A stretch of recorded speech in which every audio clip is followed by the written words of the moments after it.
কি হচ্ছে মা? তোমার মুখটা তো খুশি খুশি লাগছে কেন আজকে? খুশি তো হবই। আমার মনের মতো সবকিছু কাজ হচ্ছে। ও বাবা, তাই নাকি? হ্যাঁ। তাহলে মা তোমার স্বপ্ন তাহলে পূরণ হয়ে যাচ্ছে? হ্যাঁ, সবই স্বপ্ন পূরণ হয়েছে, আর একটা স্বপ্ন আস্তে আস্তে পূরণ হচ্ছে। কোন স্বপ্ন মা পূরণ হচ্ছে আস্তে আস্তে? একবার আমি এমএলএটা হয়ে যাই, তারপর দেখ।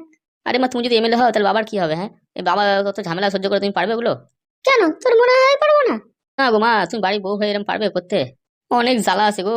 বাইরে যেতে হবে, ঘরে বসে কাজ নয় এমএলএ হওয়া। ঠিক আছে, তোর বাবা এরকম কথা বলেছিল, তুই এরকম বলছিস, তাহলে তো তোর জনকে হয়ে দেখাতেই হবে আমাকে। প্রথমত বাবা ছাও ছাড়া এমএলএ তো হতে পারবে না। তো তুমি কি করে হয়, বাবাই তো এমএলএ হবে। তো তোমার স্বপ্নটা তো স্বপ্নই থেকে যাবে না? আকিবুল বেগম তো ওদিক দিয়ে নিজের নামটা খারাপ করেই ফেললো জেল খেটে। তা ওর মতো মেয়ে ছেলে তো আর হয় নাই গ্রামেতে। দুজন আর ওকে পছন্দ করবে না। আর সে তো আমার ভালো লোক, তো আমাকে পছন্দ করে ভোট দেবে না। তুমি তো দাঁড়াবে না, দাঁড়াবে তো বাবা, বাবাকে ভোটটা দেবে তো না? সময়টা আসতে দে না, তারপর দেখ তুই খেলাটা। তুমি যে তোমার মনে কি চলছে সে তুমিই জানো, ছাড় বাদ দাও, আমার খিদে পেয়েছে। হ্যাঁ হ্যাঁ, তুই ভাত মুখ ধুয়ে নে, তারপর খেয়ে নিস খুনি। তোর বাবাকে তো তোর বৌমাই খেতে দিয়েছিল, এখন আমি তোকে খেতে দেবো, চিন্তা নেই। রান্না বান্না সবকিছু তোর বউ করছে, বুঝতে পেরেছিস? ও বাবা, ওর রান্না খেতে বাবার ওরকম অবস্থা হলো, আমার হয়ে যাবে না তো? না না না, তোর বাবার এমনি শরীর খারাপ হয়েছে, ওরম ভাবিস না। মার মাথায় কি ভূত চেপেছে? হ্যাঁ, এমএলএ হওয়ার, এমএলএ হবো, এমএলএ হবো করে যাচ্ছে। আরে বাবা তো রয়েছে এমএলএ, আবার তোমার এমএলএ হওয়ার কি দরকার? এই ঘরের বউ ঘরে বউয়ের মতো থাকো, তা না ঘরের বউ এমএলএ হতে চলেছে, এ হয় কোনোদিন? দেখেছেন উকিল, আমার বর যেরকম আমার ছেলেটা ওরকম বলে গেল আমাকে। দেখুন ম্যাডাম, আপনি সুযোগে সদ্ব্যবহার করতে শুরু করে দিয়েছেন, আপনাকে কিন্তু আরেকটু খেলা করতে হবে। তবে না তো কি, আমি তো বুদ্ধিটা খাটিয়ে বৌমার হাত দিয়ে রান্না করিয়ে ওই খাবারটা শ্বশুরকে খাওয়ালাম, যাতে শ্বশুর প্যারাডাইসটা হয়ে পড়ে। এবার সব দোষীতে এলো বৌমার ঘাড়েতে। আমি তো বললাম, আমি তো ওর সাথে যা করেছি ওর বদলাটা নেবার জন্য শ্বশুরের সাথে ওরকম কাজটা করলো। প্যারালাইজ করে দিল ভাতের সাথে উল্টো পাল্টা খাবার মিশিয়ে। কি ম্যাডাম, আপনার বুদ্ধি শিখে না আমি মাঝে মাঝে হেরে যাই, যে আপনি উকিল না আমি উকিল। পড়াশোনা করলে হবে? চারধারে একটু ঘুরতে হবে, লোকের সাথে মিশতে হবে, তবে তো মাথায় বুদ্ধি আসবে। হ্যাঁ, তাহলে আমিও কাজে লেগে পড়ি, আপনিও কাজে লেগে পড়ুন। ওকে যেরকমটা বলেছিলাম, বৌমাটাকে একটু হাত করে রাখো, বুঝতে পেরেছো? ওর বাবাকে ছাড়ানোর কথা নিয়ে। ততক্ষণ আমি আবার ওর খাবারেতে জড়িবুটি মিশাই, না খেলে মালটা আবার ভালো হয়ে যাবে। আর একবার খাওয়াবো, দু তিনবার খাওয়ানোর পর পুরো ভাবে একবার প্যারালাইসে থাকবে, উঠবেই না কর। দেখুন ম্যাডাম, সাবধানে কিন্তু, হ্যাঁ, অল্প অল্প করে দেবেন বলেছি, ভুল করে যেন বেশি করে দিয়ে দিন না। তোমাকে তো বলেছি, ওটা কথা মাথায় আছে। আমি ঠিক ভেবে চিন্তে দেবো, তোমার কথা চিন্তা করতে হবে না, তোমাকে যে কাজটা বলেছি সেটা করো। আচ্ছা ম্যাডাম, ঠিক আছে। আবার যাও, বৌমাকে আবার একটু বোঝাও, বুঝতে পেরেছো? তাহলে আমি আবার ভাতের মধ্যে যে ওষুধটা মেশাতে পারবো। আচ্ছা ঠিক আছে ম্যাডাম। আমি তো বলেছি ওই মেয়েকে আমি ছাড়বো না গো, ওকে জেলে পাঠিয়ে ছাড়বো। ওরা এত বড় আশ্রয়, আমার সাথে ছেলের সাথে বিয়ে করে আবার অন্য ছেলের আগের পক্ষে বিয়ে বাড়িতে গিয়ে ওখানে থাকা, হ্যাঁ, রাত কাটানো। ওর মজা দেখাচ্ছি আমি। একদম কিচ্ছু করবে না, চুপচাপ মেয়েটার কাছে যাও। আচ্ছা ম্যাডাম, ঠিক আছে, বললাম তো। খুব সাবধানে, তোমার কথাবার্তা শুনে যেন ও কিছু বুঝতে না পারে, বুঝতে পেরেছো? ওর মনে যেন কোনো সন্দেহ না থাকে আমাদের জন্য। আচ্ছা ম্যাডাম, তবে হ্যাঁ সত্যি মানতে হবে আপনার মাথায় না অনেক বুদ্ধি।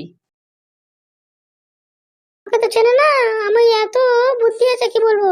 আমি সারা জীবন ভালো থাকবো, আর আমি ওদেরকে ফাঁসি, ওদেরকে জেলে পাঠাবো। সুযোগে সবসময় সদ্ব্যবহার করতে হয়, বুঝতে পেরেছো বন্ধুরা?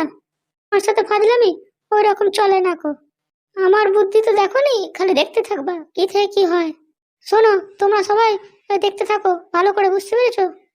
অনেক দেরি হয়েছে, এবার কি তাড়াতাড়ি করে ওই জিনিসটা মেশাই, নাহলে শ্বশুরের ওই এমএলএ তো খাবার সময় হয়ে গেল। এমএলএ বাচ্চাকে দেখাতে হবে ও কত ধানে কত চাল হয়, এবার বুঝবে এই ঠেলা। আমাকে চ্যালেঞ্জ করেছে, বলছে আমি এমএলএ হতে পারবো না। হ্যাঁ, এটা কি মানা যায়? প্রথমে তো মালটা খুব ভালোবাসতাম, কিন্তু এখন আর ভালো লাগে না ওকে। কথাবার্তা শুনে আমার গায়ে রক্ত একবারে গরম হয়ে যায়। আমি ছাড়বোই না গো। ওকে বিছানা শুইয়ে ওর খেলা হবে, দেখ। এরকম বর থেকে না থাকাই ভালো, আমি এমএলএ হব, একাই হব। ওই রকম বরকে বিছানা শুইয়ে রেখে আমি উঁচু পদে উঠবো। আরে আপনারা কেন আছেন? বললাম তো আমার মেয়ে তো ওরকম কথা বলে দিল আপনাদের। আরে শোনো, তোমার মেয়ের বয়সের তাহলে ভালো ছেলে নিয়ে এসেছি গো। তো আমার মেয়ের বয়সে কেমন হয়েছে? সবে তো 32 আর 33 হয়েছে, অত বিয়ে তারা কিসের? তোমাকে বারবার বলছি, তোমার ওই বয়স অনুযায়ী মেয়ের ছেলে কিন্তু পাবে না তুমি একটা, যতই তুমি খোঁজো না কেন। কেন, আমার মেয়ের ভাগ্যে নিশ্চয়ই ভালো ছেলে আছে। আরে তুমি তো এটা বুঝছেনই না। হ্যাঁ, আপনার মেয়ে যদি বুড়ি হয়ে যায় তা আপনার ছেলে পাবেন আপনি আপনার মেয়ের জন্য? এটা কেন ভাবছেন না? কেন, আমার মেয়ে কি জোয়ান আছে, এখনো বুড়ি হয়নি গো। আপনার চুলটা তো না এমনিই পেকে গেছে, বুঝতে পারছি, আপনার কোনো বুদ্ধি শুদ্ধি এখনো হয়নি। মানে আপনি কি বলতে চান এসব কথাবার্তা বলে? আমি ছেলেটাকে বারবার নিয়ে আসছি কেন, এ আপনার মেয়েকে ভালোবাসে, পছন্দ হয়েছে বলে ওই জন্য, নাহলে কি পৃথিবীতে কি আরো অন্য কোনো মেয়ে নেই? সেটা আমি কি করে জানবো ও কেন আসছে বিয়ে করতে বারবার? এতদিন ধরে তো আপনি মেয়ে দেখেই, মেয়ের জন্য ছেলে দেখেই যাচ্ছেন, কোনো ছেলে কি আপনার মেয়েকে পছন্দ করছে?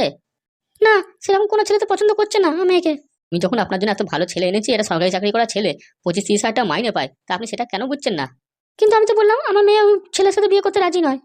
আরে পৌরসভায় গু ফেলুক কি যাই ফেলুক কি যা কাজই করুক, সরকারি চাকরি তো করে রে বাবা। হ্যাঁ, বিদেশে যদি সরকারি চাকরি করতো এরকম, তাহলে কত মাইনে হতো বুঝতে পারছেন? হ্যাঁ সে তো আপনি বললেন, অত টাকা তো মাইনে তো হবেই ওদের। আমার মেয়ে পেছনে পড়ে থাকো, বিদেশে গিয়ে অন্য মেয়েকে বিয়ে করতে পারতো না? এই ও তো বিদেশেই নিয়ে চলে যাবে বউকে। একবার এখান থেকে বিয়ে হয়ে যাক না, তারপর দেখুন। ও তো সব বিদেশে চাকরি বাঁধা ধরাই রয়েছে, শুধু যেতে পারছে না যেহেতু বয়সটা হয়ে গেছে তাই জন্য। আমি তো বলছি আমি বারবার আসছি, আপনার মেয়েকে আমাকে দিয়ে দিন না, আমি বিয়ে করে নিয়ে ওকে খুব ভালোবাসবো। আমার কথা আমি বুঝতে পেরেছি, কিন্তু আমার মেয়ে রাজি না হলে আমি কি করবো বলো? আরে এবার আমি ওকে রাজি করিয়ে নেবো, আপনি ডাকুন তো। মধু, মধু একবার এদিকে আয়, তাড়াতাড়ি আয়। এ কি, আপনারা আমার এখানে চলছেন কেন বারবার? বলছি মা শোনো না, তোমার জন্য এই সম্বন্ধটা নিয়ে এসেছিলাম, এটার ব্যাপারে কিছু ভেবেছো? আরে আমি তো আগের দিনই বলে দিলাম ওই টাকার সাথে আমি বিয়ে করবো না। আরে তুই একটু বোঝার চেষ্টা কর, এই ছেলেটা সরকারি চাকরি করে, তোকে বারবার বলছে, তুই কেন বুঝছিস না? কদিন বাদ তুই ছেলে পাবি না। দেখো মা, আমি বলেছি তোমাকে এই ম্যাথরকে আমি বিয়ে করবো না, আমার কোনো দরকার নেই, আমি অন্য ছেলে পেলে বিয়ে করবো না তো করবো না। আরে মা তুমি কেন বুঝছো না? ও আর এখানে থাকবে না, তোমাকে বিয়ে করে বিদেশে নিয়ে চলে যাবে, সেটা তো তোমাকে বলছি বারবার। হ্যাঁ, ও কত টাকা ইনকাম করবে জানো? কোনো রকম অসুবিধা থাকবে না তোমার। হ্যাঁ জানি, আমি কত টাকা পাই, ওই টাকায় কিচ্ছু হয় না গো। কুমা আমি তোমাকে বারবার বলছি, তোমার চুল একবার সাদা হয়ে গেলে না তখন তোমাকে কেউ নেবে না। তুমি 50,000 ভাবছো, 1 লাখ ভাবছো, কেউ তোমার বিয়ে করবে না, বুঝতে পেরেছো? আমাকে এরকম ভাবে তাড়িয়ে দিও না। আমি তোমাকে ভালোবাসি, তাই জন্য তোমার বাড়িতে বারবার আসছি, বুঝতে পেরেছো? আমার যদি ভালো তো কপাল থাকতো তাহলে দেখতে, যে সরকারি চাকরি করি, আমি অনেক মেয়ে পেয়ে যাবো। দেখ মা, তুই আমার কথা তো ভাব একটুখানি, হ্যাঁ তোর বিয়েটা দেখেই তো আমি থাকতে পারবো, নাহলে কি আমার মুখের মধ্যে যে চিন্তাটা আছে সেটা তুই বুঝতে পারছিস? তুমি আমার এরকম কথা বলছো, এরকম কথা বলবো না বলেছি না? তুই তাড়াতাড়ি হ্যাঁ বল, আমি আর পাচ্ছি না গো, আমার সব ভালো লাগছে ছেলে। দেখো মা, আমি তো তোমাকে বলছি ও ঘর জামাই থাকার জন্য রাজি আছে, বুঝতে পেরেছো? তো তুমি সবকিছু যখন ও তোমাকে দেখছে, তোমার বাড়ি ঘর তো দেখবে, তো সবই তোমার অসুবিধাটা হচ্ছে কোথায়?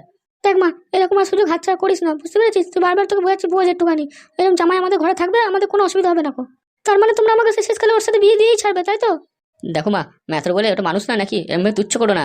কি বলছে আবার ভেবে দেখছিস? শোন কথাগুলো, আমি তো বলেছিলাম ভেবে উত্তর দেবো, তা তোমরা এখন কেন এসছো এরম হঠাৎ করে? দেখো আমরা তো বলেছিলাম যে সকালবেলা আসবো, তুমি উত্তরটা দেবে, নাহলে আমাদের হাতে অন্য মেয়ে আছে, ওর সাথে আমাদের কথা বলতে হবে।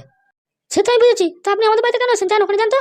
হ্যাঁ তবে না তো কি, এই তুমি না বলে দিলে আমি ওখানে চলে যাবো, বুঝতে পেরেছো? ওখানে তো সরকারি চাকরি শুনে তো লাফালাফি করতে শুরু করে দিয়েছে, কি কাজ করছে অত দেখছেই না ওরা। ওরা হচ্ছে সরকারি চাকরি করে, তাহলে তো আর কোনো কথাই নয়। দেখ মা, দেখ একটু ভাবনা চিন্তা করে দেখ না তুই বাবা, জামাই তো আমার সাথে থাকলে তো কত ভালো হয় বলতে কিনি। আমি এখন কিছু বলতে পারবো না, আমাকে একটু সময় দিতে হয়, পরে জানাবো। আচ্ছা তুমি আরো সময় নেবে, ঠিক আছে। বলছি ঘটক মশাই, দেখুন আপনাকে 2-4 দিন একটু দাঁড়াতে বলেছিলাম, আপনি আজকে সকালেই চলে এলেন। আমি তো বলেছিলাম ওকে, ঠিক আমি রাজি করিয়ে নেবো। দেখুন আমি কিন্তু বারবার বলছি, এরকম জামাই কিন্তু আপনি কোনোদিন খুঁজে পাবেন না, বুঝতে পেরেছেন? ঘর জামাই থেকে আপনাদের সব ভরণ পোষণ দায়িত্ব নিয়ে নেবে। হ্যাঁ হ্যাঁ হ্যাঁ, আমি করবো, সব করবো।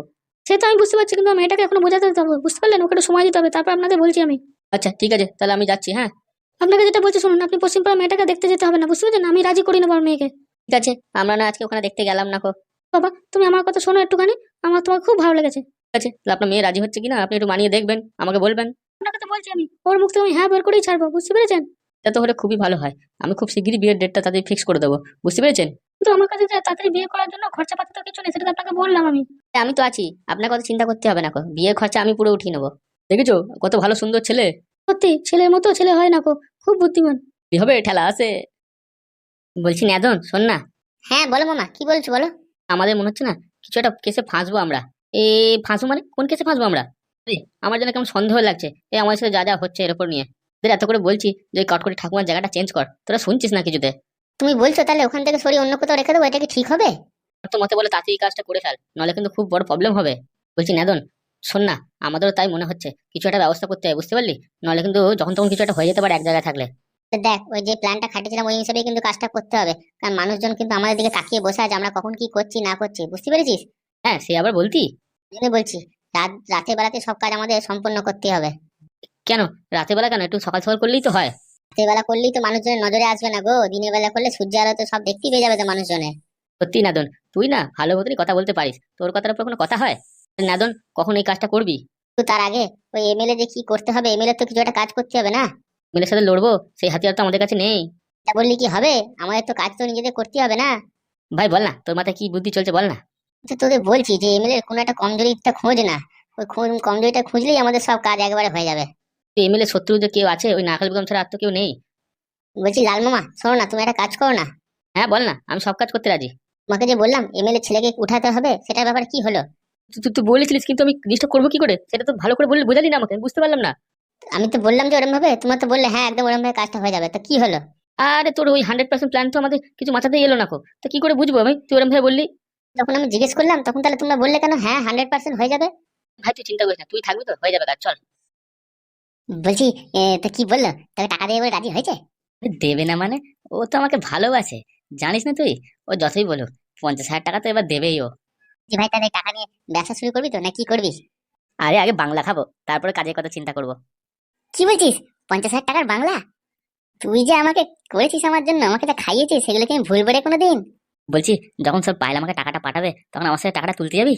ওই শালা, তুই তো গিয়ে টাকা তুলে নিয়ে আসবি শুধু, আবার তোর সঙ্গে আমি গিয়ে কি করবো? দেখ ভাই, আমার নৌকাটা এই সময় পাড়ি দিচ্ছে, বুঝতে পারলি? তো তুই একটু সঙ্গে থাক আমার। ঠিক আছে, তুই যখন একা আনতে পারবি না অত টাকা, আমি তোর সাথে যাবো খুনি। বলছি শোন, অনেক বলে কয়ে পায়েলকে ম্যানেজ করেছি, বুঝতে পারলি? ওই টাকাটার জন্য কিছু একটা করতে হবে, টাকাটা নিতেই হবে। সে তো বটেই, 50,000 টাকা নিতেই হবে।